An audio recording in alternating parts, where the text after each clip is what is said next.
వైఎస్ఆర్సీపీ వాళ్ళు ఈ మధ్య బాగా ఫేక్ ప్రచారం, అంటే వాళ్ళు బ్రతికేది, వాళ్ళు పుట్టింది, వాళ్ళు చచ్చేది కూడా ఫేక్ ప్రచారంతోనే చనిపోతారండి. ఆ ఫేక్ ప్రచారం బాగా విపరీతం చేశారు ఈ మధ్య. ఎందుకు ఈ ఫేక్ ప్రచారం మొదలుపెట్టారంటే 2024 ఎలక్షన్లో ది గ్రేట్ నారా చంద్రబాబు నాయుడు గారు ఈ రాష్ట్రంలో ఉన్న మంచివాళ్ల సహకారంతో వైసీపీ పార్టీని సమాధి చేయడం జరిగింది. అందరూ అనుకుంటున్నారు ఓడించారేమో అని. ఓడించటం కాదండి, వైసీపీని సమాధి చేశారు నారా చంద్రబాబు నాయుడు గారు. ఆ సమాధిలో నుంచి ఇప్పుడు ప్రేతాత్మగా మారిన వైసీపీ యాజ్ యూజువల్ మళ్ళీ ఫేక్ ప్రచారాలు మొదలుపెట్టింది. గతంలో అరుంధతి అని ఒక సినిమా వచ్చిందండి. ఆ సినిమాలో ఇలాగే ఒక అఘోర ప్రజలందరినీ మానభంగాలు చేస్తూ, వాళ్ళని హింసిస్తూ, హత్యలు చేస్తూ, ఇప్పుడు వైసీపీ ఏ అయితే పనులు చేసిందో అయ్యే పనులు ఆ సినిమాలో విలన్ చేస్తూ ఉంటే ఆ సినిమాలో కూడా అలా బ్రతికుండగానే సమాధి చేసేస్తారు. సేమ్ చంద్రబాబు నాయుడు గారు కూడా అంతకన్నా ఘోరంగా ఒక 1000 మంది దుష్ట అఘోరాలు చేసే పనులు చేస్తున్న వైసీపీని ప్రజల సహకారంతో ఆయన కూడా సమాధి చేయడం జరిగిందండి. అయితే ఆ సినిమాలో ప్రేతాత్మగా మారిన ఆ అఘోర బయటికి రావడానికి ప్రయత్నిస్తూ ఉంటాడు. సేమ్ ఇప్పుడు వైసీపీ కూడా ఆ సమాధిలోంచి బయటికి రావడానికి మళ్ళీ ఈ దుష్ట ప్రచారాలను మొదలుపెట్టింది. ఎక్కడ చూసినా హత్యలు జరిగిపోతున్నాయట, అత్యాచారాలు జరిగిపోతున్నాయట, దారుణాలు జరిగిపోతున్నాయట. ఇప్పుడు అదే ప్రచారం చేస్తున్నారు. నారా చంద్రబాబు నాయుడు గారు ఈ వైసీపీ ప్రభుత్వాన్ని సమాధి చేసిన తర్వాత ఈ రాష్ట్రంలో ఉన్న ప్రజలు స్వేచ్ఛా వాయువులు పీల్చుకున్నారండి. అప్పటి వరకు ఎవరైనా మాట్లాడుకోవాలన్నా సరే మామూలు ఫోన్ కాల్స్ కూడా మాట్లాడుకోవడానికి భయపడే పరిస్థితి. కేవలం వాట్సాప్ కాల్స్ మాత్రమే మాట్లాడుకునేవారు. ఈ ప్రభుత్వం అంత దారుణంగా ఇక్కడ ప్రజలను బెదిరించి భయభ్రాంతులకు గురి చేసింది. కానీ చంద్రబాబు నాయుడు గారు ఎప్పుడైతే ఆయన ముఖ్యమంత్రిగా బాధ్యతలు చేపట్టారో మహానుభావుడు, ఇక్కడ ఈ రాష్ట్రంలో ప్రజలందరూ స్వేచ్ఛా వాయువులు పీలుస్తున్నారండి. ఈ రాష్ట్రంలో ఉన్న యువతకే కొత్త భవిష్యత్తు మీద కొత్త ఆశలు చిగురించాయి. ఒక పక్కన పోలవరం నిర్మాణం ఊపందుకుంది, మరో పక్కన రాజధాని నిర్మాణం జరుగుతుంది, ఇంకొక పక్కన స్టీల్ ప్లాంట్ని మేము ప్రైవేటీకరణ చేయట్లేదు, దానికి మేము మైన్స్ కూడా కేటాయిస్తామని కేంద్ర మంత్రులే వారు వచ్చి స్టేట్మెంట్లు ఇస్తున్నారు. ఈ రాష్ట్రం ఇప్పుడు బాగుపడే పరిస్థితి, అభివృద్ధిలోకి వెళ్ళే పరిస్థితిలో ఉంటే మళ్ళీ ఎలాగైనా దీన్ని అభివృద్ధిని నాశనం చేయాలని ఆ సమాధిలో ఉన్న వైసీపీ భూతం మళ్ళీ తప్పుడు ప్రచారాలు. మీకు గుర్తుందో లేదో, కోడికత్తి అని ఒక డ్రామా ఎవరో కుర్రోడు జగన్మోహన్ రెడ్డిని గీసాడట. ఆ కుర్రోడు వెళ్ళి ఒక టీడీపీకి సంబంధించిన నాయకుడి రెస్టారెంట్లో పనిచేస్తున్నాడట. కాబట్టి ఇది చంద్రబాబు నాయుడు గారే చేయించారని చెప్పి తప్పుడు ప్రచారం చేసి బోల్తా కొట్టిన దొంగలు వెళ్ళు. అలాగే సొంత బాబాయిని గొడ్డలతో వాళ్లే నరికేసుకుని, లేదు చంద్రబాబు నాయుడు గారే కత్తించుకుని నరికేశారని ప్రచారం చేసిన దొంగ బడవలు వెళ్ళు. అందుకే కదండి ఈ రోజున రాష్ట్రంలో వెళ్ళని 11కి పరిమితం చేసి మూలన కూర్చోబెట్టినా ఇంకా వీళ్ళ బుద్ధి మారలేదు. ఇక్కడ హత్యలు జరిగిపోతున్నాయట. ఎలా అంటే యాక్సిడెంట్లో ఒక ఆయన చనిపోతాడు, దానికి కారణం టీడీపీ చేసిన హత్య అని ప్రచారం చేస్తున్నారు. ఎలాగరా టీడీపీ చేసిన హత్య అంటే ఆయన బండి వేసుకుని వెళ్తూ అక్కడ పడిపోయాడు, డివైడర్ని తల కొట్టుకుని చచ్చిపోయాడు. ఆ డివైడర్ కట్టిన తెలుగుదేశం ప్రభుత్వం కాబట్టి ఈ హత్య తెలుగుదేశం ప్రభుత్వమే చేసింది అంటున్నారు. మరొకరు ఆ ఉరేసుకుని ఆత్మహత్య చేసుకుంటే అది కూడా తెలుగుదేశం హత్య అన్నారు. ఎలాగరా బాబు అంటే ఆ ఉరేసుకోనాక కొన్న తాడు తెలుగుదేశం కార్యకర్త షాపులో కొన్నాడట. కాబట్టి ఈ ఉరేసుకోవడంలో ఈ చావుకు కూడా తెలుగుదేశం పార్టీ చంద్రబాబు నాయుడు గారే కారణం అంటున్నారు. ఆటో యాక్సిడెంట్లో చనిపోతే ఆటో కొన్నది తెలుగుదేశం కార్యకర్త షోరూంలో కాబట్టి దీనికి కూడా చంద్రబాబు నాయుడు గారి కారణం అన్నారు. ఇంత దరిద్రంగా, ఇంత ఘోరమైన ప్రచారం అది చూస్తుంటేనే సిగ్గు అనిపిస్తుందండి నాకైతే. అయితే చంద్రబాబు నాయుడు గారు వచ్చిన తర్వాత ఈ రాష్ట్రంలో నిజంగానే భవిష్యత్తు మీద ఆశలు చిగురించేయండి. నారా లోకేష్ గారు ఎప్పుడైతే ఆయన మంత్రిగా బాధ్యతలు స్వీకరించిన మొట్టమొదట ఆయన తీసుకున్న సంచలనమైన నిర్ణయం, స్కూల్స్లో కాలేజెస్లో సర్టిఫికేట్లు ఇరుక్కుపోయిన పిల్లలకి ఫీజులు సమయానికి ఫీజు రియంబర్స్మెంట్ ఇవ్వకుండా వైసీపీ గవర్నమెంట్ చేసిన 3000 కోట్ల బకాయిలకి ఆ సర్టిఫికేట్ లేక ఇబ్బంది పడుతున్న పిల్లలందరినీ ఒక్క చిటికలో వాళ్ళ సమస్యను పరిష్కరించాడండి ఆయన. దాంతోపాటు 25 మంది దివ్యాంగుల కోసం ఒక మార్క్ లిస్టు ఆ ప్రొఫార్మా మొత్తం మార్చి ఒక జీవో కూడా ఇష్యూ చేసి 25 మంది కోసం కూడా ప్రభుత్వం దిగొస్తుంది అవసరమైతే. ఈ రాష్ట్రంలో ఉన్న ప్రతి ఒక్క ప్రాణం, ప్రతి ఒక్క జీవితం ఈ తెలుగుదేశం కూటమి ప్రభుత్వానికి ఇంపార్టెంటే అని నారా లోకేష్ గారు తెలియజేశారు. 25 కాదండి, కేవలం కువైట్లో ఒకే ఒక్కడు అక్కడ బాధలు పడుతుంటే ఆ బాధలు చూసి చలించిపోయిన లోకేష్ గారు ఒక్క కుటుంబం కోసం, ఒక్క వ్యక్తి కోసం కూడా ముందుకొచ్చాడు. అంటే ఒక్క వ్యక్తి ప్రాణం, ఒక్క వ్యక్తి జీవితం కూడా ఈ ప్రభుత్వానికి ఎంత ముఖ్యమో తెలియజేస్తున్నారు. ఎంత గొప్ప పరిపాలన జరుగుతూ ఉంటే హత్యలు జరిగిపోతున్నాయి, అత్యాచారాలు జరిగిపోతున్నాయి. దీనికి తెలుగుదేశం ప్రభుత్వం కారణం అని సిగ్గు ఎగ్గు లేకుండా ప్రచారం చేస్తున్నారండి. అయితే నాకు అర్థం కాని విషయం ఏంటంటే, ఎన్సీఆర్బీ రిపోర్ట్ ప్రకారం ప్రతి గంటకి 3 హత్యలు జరుగుతున్నాయి భారతదేశంలో. ఎన్సీఆర్బీ రిపోర్ట్ ప్రకారం దాదాపు 28,000 హత్యలు జరుగుతున్నాయి ఒక సంవత్సరానికి మన దేశంలో. నేరాలు జరుగుతాయి. అయితే నేరాలు జరుగుతాయి, ఎప్పుడు జరిగే నేరాలే కదా. మరి వైసీపీ హయాంలో జరిగిన నేరాలకి మీరెందుకు అంతలా గోల్ చేశారని అడగొచ్చు మీరు. వైసీపీ హయాంలో జరిగిన నేరాలు వేరు, మామూలుగా ఈ దేశంలో జరిగే నేరాలు వేరు. నేరాలు ఎప్పుడు జరుగుతాయండి? పాత కక్షల వల్ల, లేకపోతే ఒకరి మీద అంటే ఒకరు పడని ద్వేషం వల్ల, లేదా మహిళల వల్ల, భూముల వల్ల. ఇలాంటి నేరాలు ఎక్కడ జరుగుతాయి? దేశంలో ఎక్కడైనా జరుగుతాయి. అందుకే కదా అలాంటి నేరాలు జరుగుతాయనే రాజ్యాంగంలో మనం పోలీస్ వ్యవస్థ, కోర్టులు, జైళ్ళు ఇవన్నీ ఏర్పాటు చేసింది నేరాలు జరుగుతాయనే అండి. అయితే వైసీపీ హయాంలో జరిగిన నేరాలు ఏంటంటే, మనం ఏదైతే రక్షణ వ్యవస్థలుగా ఏర్పాటు చేసుకున్న ఈ పోలీసు కానీ, లాయర్లు, ప్రజాప్రతినిధులు ఉన్నారో వాళ్ళు నేరాలకు పాల్పడ్డారు. కంచే చేను వేసిందండి వైసీపీగా ప్రభుత్వ హయాంలో. కానీ ఇక్కడ వచ్చేటప్పటికి ఫేక్ ప్రచారాలు. ఆ మార్గాన్ని భరత్ అనే ఒక రీల్ స్టార్ ఉన్నాడు రాజమండ్రిలో. ఆడి జీబును ఆడే అంటిపెట్టుకుంటాడు, ఆడే తగలబెట్టుకుంటాడు. అది టీడీపీ తగలబెట్టిందని మా మీద వేస్తాడు. మరొక చోట తూర్పుగోదావరి జిల్లాలో అంబేద్కర్ విగ్రహాల మీద దాడి జరుగుతుంది. మా తెలుగుదేశం, జనసేన వాళ్ళం మేము మా ప్రభుత్వం వచ్చిందని మేము అక్కడ లెటర్ తీస్తారు. కానీ ఎంక్వైరీ చేసి డాగ్ స్క్వాడ్ వెళ్తే ఆ క్లూస్ అన్నీ లాగితే ఓ వైసీపీ సర్పంచ్ అరెస్ట్ అవుతాడు. అక్కడ 2 సార్లు జరిగింది ఇదే పరిస్థితి. అంటే ప్రభుత్వానికి బ్యాడ్ చేయడానికి, కూటమి ప్రభుత్వాన్ని ఎలాగైనా బదనాం చేయడానికి వీళ్ళే చిన్నపిల్లలు తినే ఆహారంలో కూడా విషం కలిపేసినా మనం ఆశ్చర్యపోకర్లే. ఎందుకంటే వీళ్ళ దగ్గరున్న ప్రచారమే తప్పుడు ప్రచారం. ఆ ఫేక్ ప్రచారంతోనే వీళ్ళు ఒక్కసారి నెగ్గారు, రెండోసారికి వీళ్ళ సమాధి అయిపోయారు. ఇంకా మీకు ఉదాహరణ చెప్పాలంటే, ఈరోజు ఈ వైసీపీలో ఉన్న వైసీపీ గవర్నమెంట్లో ఒక డీజీ స్థాయి ఉద్యోగి మీద, పోలీస్ అధికారి మీద అటెంప్ట్ మర్డర్ కేసు పడింది 307. ఒక ఎస్పీ స్థాయి అధికారి, డీజీ స్థాయి అధికారి అంటే పివి సునీల్ కుమార్, ఎస్పీ స్థాయి అధికారి సీతారామాంజనేయులు గారు 307, జగన్మోహన్ రెడ్డి గారి మీద 307. అంటే వీళ్ళు ప్రభుత్వ హయాంలో ఉన్నప్పుడు సొంత బాబాయిని కూడా నరికి చంపుకున్నారు. ఈ రోజున ఎక్కడో ఒకవేళ తెలియని పరిస్థితుల్లోనో క్షణికావేశంలోనూ జరిగే నేరాలని శాంత స్వరూపుడైన నారా చంద్రబాబు నాయుడు గారి మీద వేస్తున్నారండి. నారా చంద్రబాబు నాయుడు గారు మమ్మల్ని దాడులు చేయమని తెలుగుదేశం కార్యకర్తలకు చెప్పరండి. ఆయన మేము ప్రతిపక్షంలో ఉండి మేము దాడులకు గురవుతున్నప్పుడు, హత్యా ప్రయత్నాలకు గురవుతున్నప్పుడు, తప్పుడు కేసులకు గురవుతున్నప్పుడు, సార్ మన గవర్నమెంట్ వస్తే మేము ప్రతీకారం తీర్చుకునే అవకాశం మాకు కావాలని మేము అడిగినప్పుడు నారా చంద్రబాబు నాయుడు గారు మాతో మాట చెప్పారండి. ఆయన ఒక కథ చెప్పారు మాకు. ఒక స్వామీజీ ఆ శిష్యుడు కలిసి వెళ్తూ ఉంటే ఒక చిన్న కాలువలో ఒక తేలు కొట్టుకుపోతుందటండి.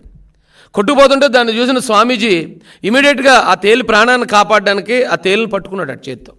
పట్టుకుని దాన్ని ఇలా ఒడ్డు మీద చేర్చేలోపే 10-15 సార్లు దాన్ని ముళ్ళు గుచ్చేసిందట ఆయన స్వామీజీకి. అయినా కూడా స్వామీజీ ఆ తేలిని బయట విడిచిపెట్టాడు. అప్పుడు శిష్యుడు అడిగాడట, స్వామీజీ మీరేమో దాన్ని ప్రాణం కాపాడదాం అనుకున్నారు, అది చూస్తే మిమ్మల్ని ముళ్ళు గుచ్చేస్తుంది కదా అంటే ఆయన మాట అన్నాడట, ముళ్ళు గుచ్చడం అనేది దాని నైజం, కాపాడడం అనేది మనిషిగా మన నైజం. దాని నైజం కరెక్ట్గానే చేసింది, మన పని కూడా మనం కరెక్ట్గా చేయాలి అని చెప్పారట. సేమ్ నాకు మా అందరికీ కూడా ఆ రోజున చంద్రబాబు నాయుడు గారు చెప్పింది అదే. వీళ్ళు నేరస్తులు, వైసీపీ వాళ్ళు నేరస్తులు కాబట్టి వాళ్ళు నేరాలే చేస్తారు, వాళ్ళు దాడులే చేస్తారు, వాళ్ళు హత్యలే చేస్తారు. కానీ తెలుగుదేశం పార్టీలో అందరూ నాయకులు ఉన్నారు, లీడర్ ఎప్పుడు కూడా ప్రజల కోసం ఎన్ని దాడులైనా తట్టుకుని ప్రజల కోసం పనిచేస్తాడు తప్ప తిరిగి దాడులు చేస్తే వాళ్ళకి మనం నేరస్తులు అవుతాం. కాబట్టి వాళ్ళు అలాంటి నేరాలు చేశారు కాబట్టే ఈ రోజున 11 సీట్లకి ప్రజలు వాళ్ళని పరిమితం చేశారు. ఇక్కడ నారా చంద్రబాబు నాయుడు గారు ఆయన చంపేద్దాం అనుకున్నారు, ఆయన మీద దాడులు చేశారు, తప్పుడు కేసులు పెట్టారు, జైల్లో ఆయన చంపేద్దామని ట్రై చేశారు. నారా లోకేష్ గారి మీద 1-10 సార్లు దాడులు చేపించారు, రాళ్ళు ఇచ్చి కొట్టించారు, ఆయన చంపుదామని ప్రయత్నించారు. తెలుగుదేశం పార్టీ కార్యకర్తలు అందరి మీద, తల్లి లాంటి భువనేశ్వరమ్మ మీద ఎంత దారుణమైన నేరస్తులలో జగన్మోహన్ రెడ్డి గారి నేరస్తుడు, అవినాష్ రెడ్డి మర్డర్ కేసులో నేరస్తుడు, అతను ఆల్రెడీ బెయిల్ మీద బయట ఉన్నాడు. ఈ అనంతబాబు అనేవాడు చంపేసి డెడ్ బాడీ ఎమ్మెల్సీలు ఎమ్మెల్యేలు మంత్రులు, అంబటరాంబాబు మంత్రి మహిళలతో అసభ్యంగా ప్రవర్తించాడు. గోరంట్ల మాధవ్ ఎంపీ మహిళలతో న్యూడ్గా వీడియో కాల్ మాట్లాడుతూ దొరికేశాడు. ఇంత నేరస్తులని ఈ భూతాలన్నింటినీ 2024 ఎలక్షన్తో మొత్తం సమాధి చేసి పారేశారండి నారా చంద్రబాబు నాయుడు గారు. అలాంటి వ్యక్తి ఈ రోజున రాష్ట్రాన్ని అభివృద్ధిలోకి తీసుకెళ్తా ఉంటే ఇది నేరాంధ్రప్రదేశ్గా మారిపోయిందట. ఇక్కడి నుంచి టీడీపీని క్విట్ చేయాలట. వీళ్ళు మాట్లాడే మాటలు, వీళ్ళు చేసే ప్రచారాలు. నేను ఈ రాష్ట్ర ప్రజలకి ఒకటే చెప్పాలనుకుంటున్నానండి. నారా చంద్రబాబు నాయుడు గారు ఇక్కడున్న మంచి వ్యక్తులందరి సహకారంతో ఈ వైసీపీ భూతాలన్నింటినీ సమాధి చేశారు. ఆ సమాధి నుంచే మళ్ళీ ఆ సమాధిని బద్దలు కొట్టుకుని ఎలాగైతే అరుంధతి సినిమాలో విలన్ బయట రావాలనుకున్నాడో ఈ భూతాలన్నీ మళ్ళీ అలా బయట రావడానికి ప్రయత్నిస్తున్నాయి. ఈ భూతాలను కనుక ఆ సమాధుల్లోంచి బయటికి రానిచ్చామా ఈ ఆంధ్రప్రదేశ్ని మొత్తం శ్మశానం చేసేస్తాయి. ఈ ఆంధ్రప్రదేశ్ని మొత్తం శ్మశానం చేయడానికే వాళ్ళు ఈ రోజున ఇలాంటి తప్పుడు ప్రచారాలతో మళ్ళీ ఎలాగైనా మళ్ళీ మన ఓట్లు సాధించి నెగ్గాలనే ప్రయత్నం చేస్తున్నారు. ఈ రాష్ట్ర ప్రజలందరూ అవసరమైతే 1కి 10 సార్లు ఆలోచించండి ఈ తప్పుడు ప్రచారాలని. ఒక్క వైసీపీ గవర్నమెంట్లో 600 మందిని చంపారండి, ఎస్సీలని బీసీలని. ఆ చంపడానికి కారణం వాళ్ళలో వాళ్ళ తగాదాలో పాత కక్షలో కాదు, ఈ వైసీపీ చేస్తున్న మైనింగ్ మాఫియాను అడ్డుకున్నందుకు, వైసీపీ చేస్తున్న అక్రమాలని ప్రశ్నించినందుకు, వైసీపీ చేస్తున్న ప్రతి అన్యాయాన్ని ప్రశ్నిస్తున్నందుకు 600 మంది ఎస్సీ ఎస్టీ బీసీ మైనారిటీలని చంపారు. దానికి సాక్ష్యాలు ఆధారాలు పక్కాగా తెలుగుదేశం పార్టీ నుంచి దాని ఆధారాలతో పాటు ఈ బుక్స్ ప్రింట్ చేయడం జరిగింది. దీనిలో ఎవరిని ఏ డేట్లో ఏ కారణంగా చంపారు, చనిపోయిన కుటుంబం ఎవరు, చనిపోయిన వ్యక్తి ఎవరు, ఈ రోజున ఎక్కడో జరిగిన దాన్ని తీసుకొచ్చి తెలుగుదేశం పార్టీ ప్రభుత్వానికి అంటగట్టే ప్రయత్నం చేస్తున్నారు. ఇది చాలా తప్పండి. ఈ రాష్ట్ర ప్రజలు వీళ్ళు చేసి ఈ తప్పుడు ప్రచారాలని అర్థం చేసుకోవాలి. ఈ పిన్నెల్లి అనేవాడు ఒకడే దాదాపుగా 8 మర్డర్లు, దాడులు 79 దాడులు, ఎస్సీ బీసీ మైనార్టీల మీద 51 దాడులు అటండి. ఆ 71 దాడుల్లో దీనిలో 8 మంది తెలుగుదేశం కార్యకర్తలను చంపించారట. దీనిలో క్లియర్గా ఉంది ఆ తెలుగుదేశం పార్టీ కార్యకర్తల పేర్లతో సహా. ఇంత క్రూరమైన క్రిమినల్స్ వీళ్ళ చేతికి అధికారం వస్తే అధికారాన్ని దుర్వినియోగం చేసి అమాయక ప్రజలను కూడా చంపించేసే వీళ్ళు ఈ రోజున రాష్ట్రంలో జరుగుతున్న ఎక్కడ ఏ మూలన ఏది జరిగినా దాన్ని తెలుగుదేశం పార్టీకి అంటగట్టే ప్రయత్నం, తెలుగుదేశం పార్టీ పరువు ప్రతిష్టలని భంగం కలిగించే ప్రయత్నం చేస్తున్నారు. దయచేసి ఆంధ్రప్రదేశ్ ప్రజలందరికీ చేతులు జోడించి నేను రిక్వెస్ట్ చేస్తున్నానండి, వీళ్ళ తప్పుడు ప్రచారంలో పడొద్దు. వాళ్ళ తప్పుడు ప్రచారాన్ని నమ్మి ఈ రాష్ట్రంలో చంద్రబాబు నాయుడు గారు సమాధి చేసిన ఈ భూతాలన్నింటినీ బయటికి మళ్ళీ రానివ్వద్దు. ఆ భూతాలను అక్కడే నాశనం చేయడం ద్వారా ఈ రాష్ట్రానికి మంచి భవిష్యత్తు ఉంటుంది.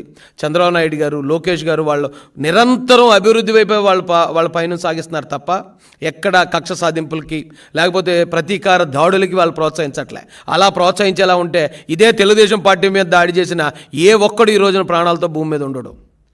తల్లి లాంటి మా భువనేశ్వరమ్మని ఎవరైతే అవమానించారో వాడెవ్వడో కూడా ఈ రోజున ఊపిరి పీల్చడం. కానీ ఎక్కడికక్కడే తెలుగుదేశం కార్యకర్తలందరికీ క్రమశిక్షణ నేర్పిస్తూ మనం నాయకులుగా ఉండాలి. అవసరమైతే ఓ దెబ్బ పడైనా ప్రజల వైపు నిలబడాలి తప్ప తిరిగి దాడులు చేసే ప్రయత్నం ఎప్పటికీ చేయొద్దని మా అధినాయకుడి నుంచి స్ట్రిక్ట్ ఆదేశాలు మాకున్నాయి. ఒకవేళ ఎక్కడైనా 1-2 దాడులు ఎవరైనా జరుగుతూ ఉంటే అంతకుముందు ఈ వైసీపీ గవర్నమెంట్లో క్రూరమైన హింస అనుభవించినోడు తట్టుకోలేక భరించలేక చేసే పని అది.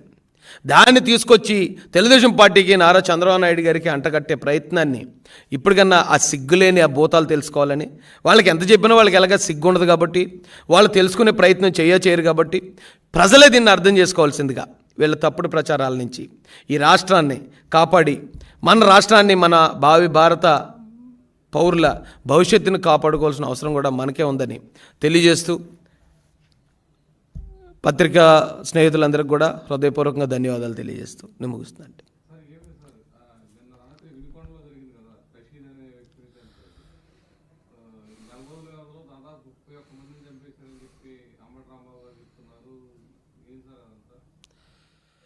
నేను ఆల్రెడీ ఇది స్టార్ట్ అయినప్పుడు చెప్పాను సార్, ఎక్కడన్నా ఒకవేళ ప్రతీకార దాడులు అనేవి అవి రాజకీయ ప్రతీకార దాడులు కాదండి. మనం ప్రతిరోజు పేపర్లో చూస్తూ ఉంటాం, ఒక క్రైమ్ వార్తలు పడతానే ఉంటాయి. ఎక్కడో ఎవరికో సరిహద్దు తగాదా వచ్చింది, ఎవరికో ఏదో సొంత లావాదేవీలు ఉన్నాయి. ఇలా జరిగిన ప్రతిదాన్ని కూడా వీళ్ళు పార్టీకి అంటగట్టి తద్వారా ఇది మేము తెలుగుదేశం పార్టీ ప్రతీకార దాడులకు తెగబడుతుంది 31 మంది. ఈ గవర్నమెంట్ వచ్చిన తర్వాత 8 మంది చనిపోయారు తెలుగుదేశం కార్యకర్తలు. అది పక్కాగా వైసీపీ కార్యకర్తల చేతిలో హత్య గావించబడ్డారు. దాన్ని తప్పుదోవ పట్టించడం కోసం, లేదా ఇప్పుడు రీసెంట్గా విజయసాయిరెడ్డి గర్భాధానం కార్యక్రమం ఒకటి జరుగుతుంది. ఆ గర్భాధానం అనే దాన్ని వాళ్ళ టాపిక్ డైవర్ట్ చేయడం కోసం ఇలాంటి తప్పుడు ప్రచారాలు చేస్తున్నారు సార్.